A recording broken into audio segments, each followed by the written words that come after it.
Communists, socialists, Islamists all working together to destabilize the West and destroy Israel and America. How is that possibly going to happen? That's not going to happen. Oh, by the way, let's say hello to our good friend, Governor Gavin Newsom.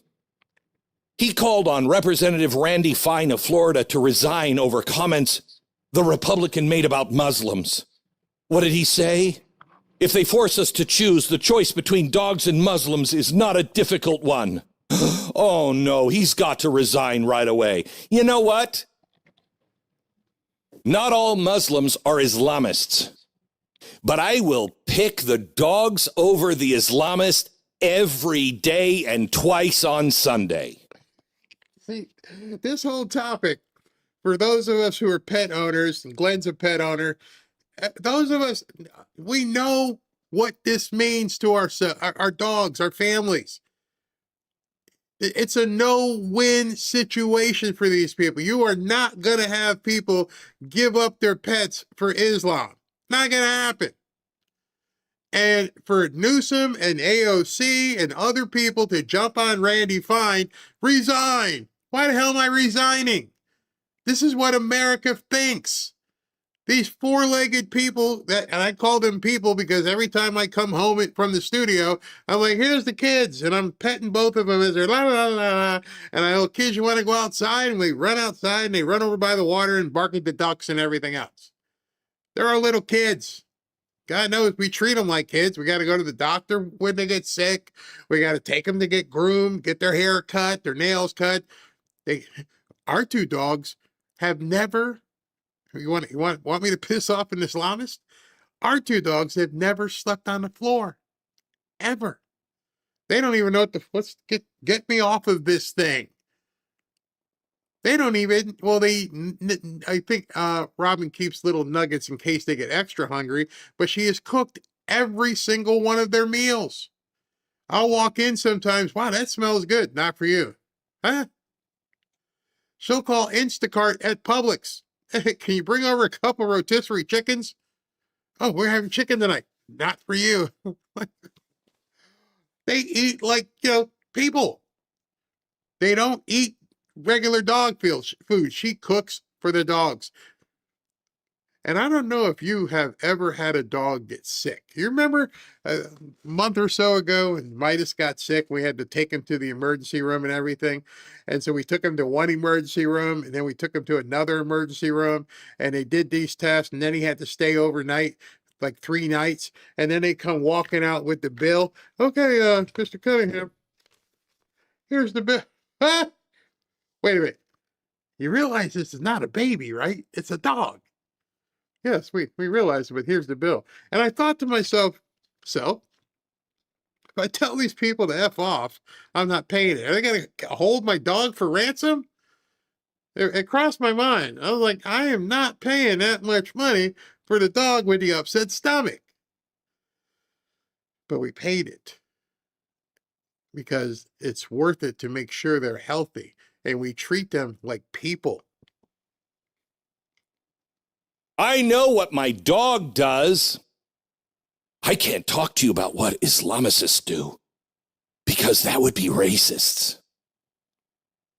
I don't know if you heard what this activist in New York said, but dogs are not Islam. They're not part of Islam, and they shouldn't be in the street. You should not have them in New York City. You should not be able to have a dog in New York City because it's not Islam. I don't care. And you know what? I'd be happy to announce that every dog is a good Christian.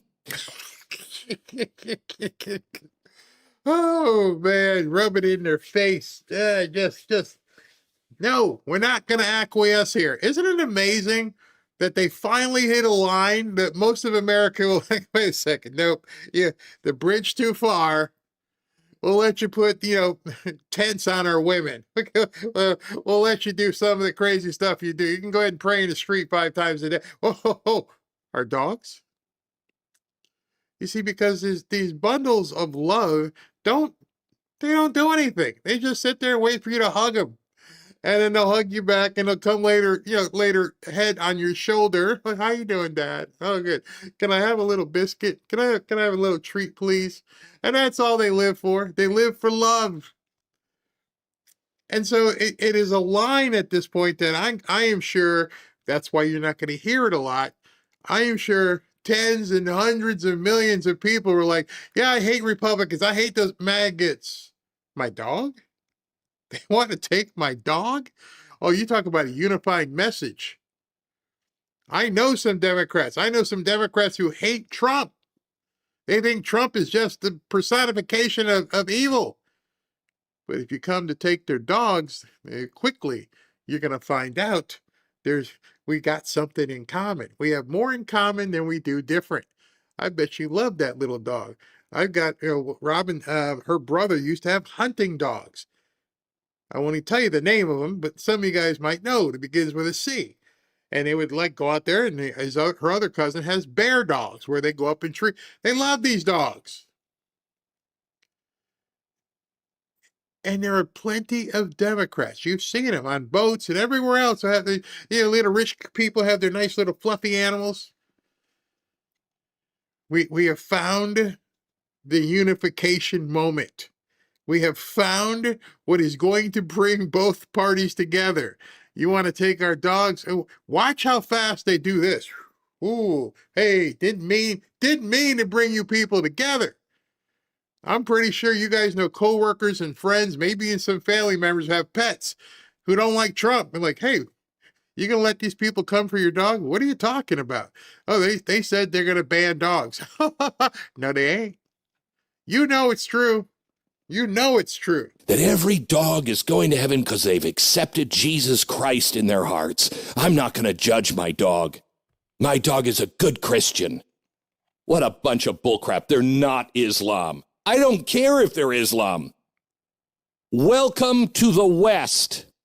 This is Western Judeo-Christian Western values. For now. You see, that's the next thing they're going to try and tear down. And you heard AOC say that when she went over there. Oh, this Western culture, it's temporary. This is what they're doing. They're starting to infiltrate culture. They're trying to destroy culture. I think this was a calculated gamble that they went, oops, we went too far. You weren't ready for this one, huh? Oh boy, how did we mess this one up? I thought you said they wanted to have the culture destroyed. They do. So we're going to ban the dogs. Oh, hey, bridge too far. Back up. America, you're killing yourself because you refuse to say anything. You're killing yourself because you refuse to stand up for what you know is right. But that's nothing new. See, now you're starting, or hopefully you're starting to see where things are headed. Forget November.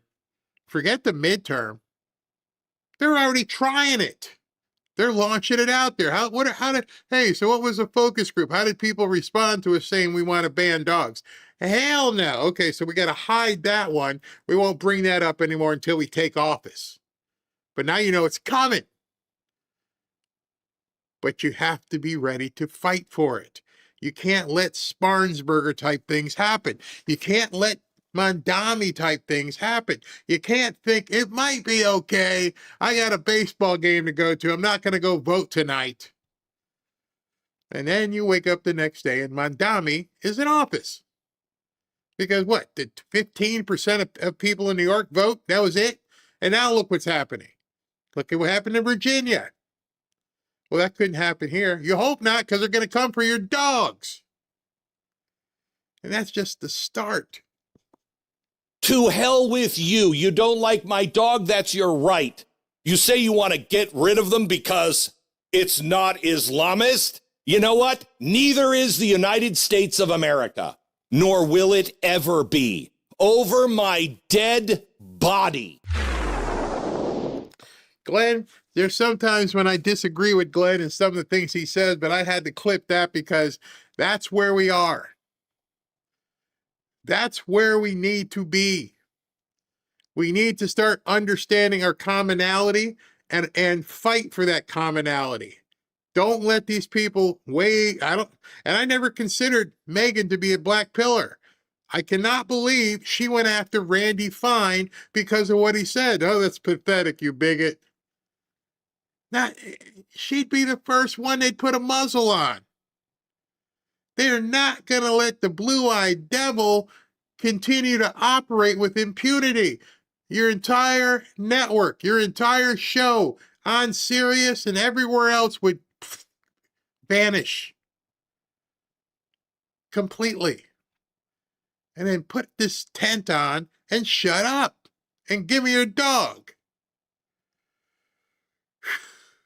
Yes.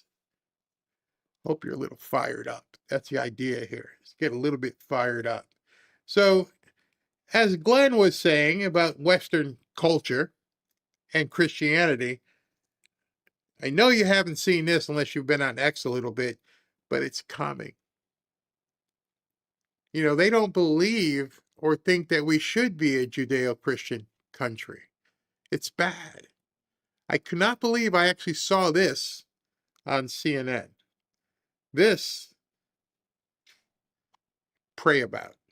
You believe the civil government should be guided and dictated by biblical law, right? Yes. Pamela Brown explores the rise of Christian nationalism. We've never seen it happen as fast as what's happening in the United States right now. And its growing political influence. I think that Christian nationalism is going to reshape democracy. In this one nation under God, is liberty for all?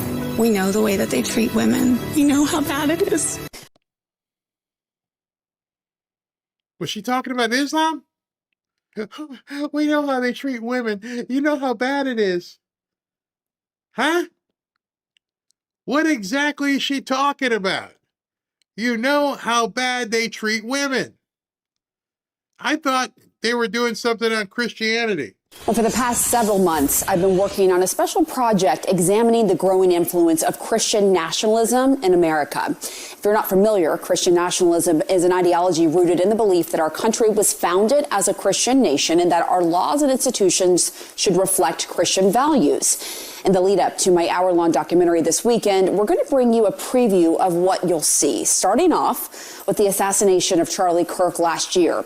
Experts say it was a pivotal moment for the movement and an occasion where the tragedy of his loss unified Christian nationalists and the Trump administration as they honored him.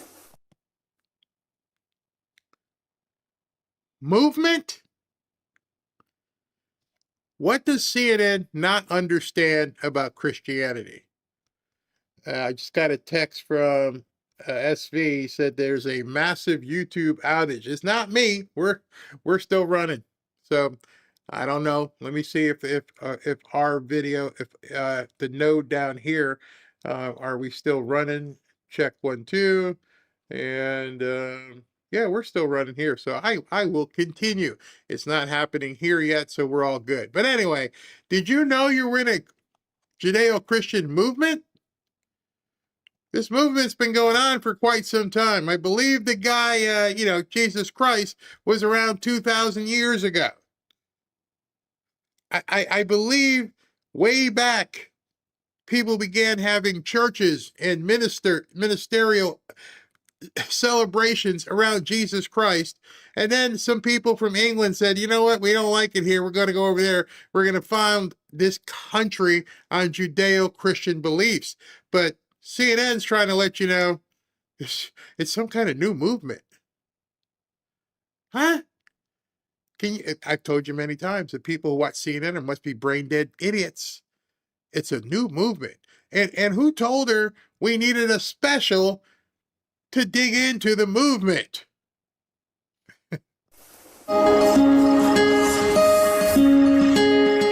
September 21st, 2025. America is a nation in grief, a nation in shock, and a nation in mourning. Charles James Kirk was heinously murdered.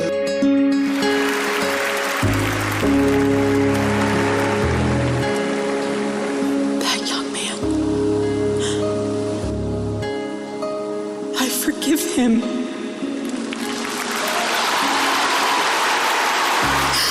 Charlie Kirk, a conservative activist and prominent Christian nationalist, was assassinated. It became a rallying call for those who believed in his message. Our greatest evangelist for American liberty became immortal and it was a call to action. My charge to all of you, put Christ at the center of your life as he advocated for giving his. Memorial service was one of the most potent examples of this shift in our culture that we're experiencing right now. Shift? Wait. Shift. Okay, so I'm 65. I started in grammar school, going to a Christian Catholic school, played CYO sports. That was back in, I don't know what, 1965, 66 when I went to first grade, and it just started. I don't get it. How is it that Christian, quote, nationalism just started? And now it's turned into something radical. You can't believe what's going on right now with these Christian nationalists, these Christians that love America. You understand what they're doing here, right? You see that they're trying to destroy everything we consider important, our culture. And they're labeling it as some new movement. A movement me personally has been involved in for 60 years. I can't even imagine who they're gaslighting this for. Where a large segment of American Christians are being activated by these ideas, radicalized by these ideas that say that they are the persecuted ones and that they need to stand up for Christians' rights. Wow. I wanted you to see that. I understand YouTube is having some problems, so I may clip this so you guys can see it. And then Sunday, I'll tape that so we can review it on Monday, because I cannot believe that CNN is going forward with that kind of a show to make it seem like what we're doing, the worshiping we do on Sundays and throughout the week. When Robin sends me the verse of the day and, I pray over it, she prays over it. I didn't know we were a, quote, new movement that is being radical.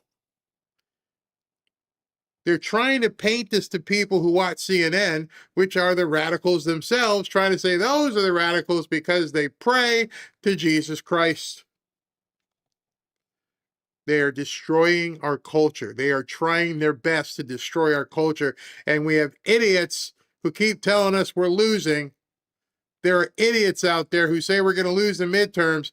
I want you to please begin to amplify the message that you want to take our dogs. And I want you to please continue to amplify the message that Christianity is wrong. Go ahead, keep going with that one. You won't have to worry about November. You won't even have to worry about fake IDs and voter ID. Start telling people that we need to get rid of Christianity and get rid of your animals, and you're done forever. But, and it's the big but, we still have these people on the right who are turning on President Trump very badly. I want to show you something. This is a post from The Last Refuge. He goes, "This is not a stable mindset. Even one of President Trump's loudest cheerleaders, Sean Ryan, the guy who pushed hard for his election and literally prayed for his victory, has already thrown in the towel after just a year. When your own diehard backers are fed up that fast, it says everything." No, it doesn't say everything, because we don't know why these people are acting the way they're acting. We don't know why they're throwing in the towel. It doesn't make sense. I'm going to play the video that was just, I just showed you. I had to download it and edit it because I always thought Sean Ryan was a very articulate gentleman. His articulation went out the window. There are so many beeps I had to put in here because every other word was an F-bomb. Listen to this. I've been pretty quiet about Pam Bondi in front of Congress the other day talking about how the Dow's up to 50,000. Nobody gets because what you should be talking about is how you are going to investigate and prosecute any pedophiles that were running around on Epstein Island that you're affiliated with. But we didn't talk about that, did we? Oh, and what's the excuse? What was the excuse? Oh, if we prosecute everybody, the whole system would go down. Well, you know what that sounds like? You know what that sounds like? That sounds like how Trump ran his campaign. Let's drain the swamp. Doesn't that sound a lot like draining the swamp? It actually is drain the swamp served up to you on a f***ing silver platter. But you're not going to take it, are you? You're going to protect pedophiles. You're going to protect pedophiles rather than go after them and hope that everybody's happy that the Dow hit 50,000. Are you f***ing out of your mind? I have no words. I have no words. In February of 2026, people like this are showing their true colors. That's why I wonder, is this a psyop? Were they told to do this? People who understood we couldn't have Kamala in and like that. Not just a little bit, they're hot. They're pissed off. And he's astute enough to know what can and can't be charged. He's been around enough and he's talked to enough people where he knows there's no evidence. An email doesn't mean anything. Sean knows that. Most people know that. Then why the attitude? I guess the whole drain the swamp campaign promise was another bullshit lie, huh? Man, the lies are stacking up fast. I've never seen so many lies appear in, what, a year? It's only been a year. Look at all the fucking lies. Now, I see this comment, and the comment says, why do you disagree with that, Barry? Okay, very simple, easy answer. Very easy answer. They indicted him, crossed the country. They impeached him twice. They invaded his home. They went through his wife's underwear drawer and violated her. They tried to take his businesses, his real estate, his property. Tried to kill him at least twice that we know of. So why do I disagree? Because you don't know what he's doing, and I don't know what he's doing. But there's no way a man who's been victimized and weaponized against the way Trump has is going to let this all go by the wayside.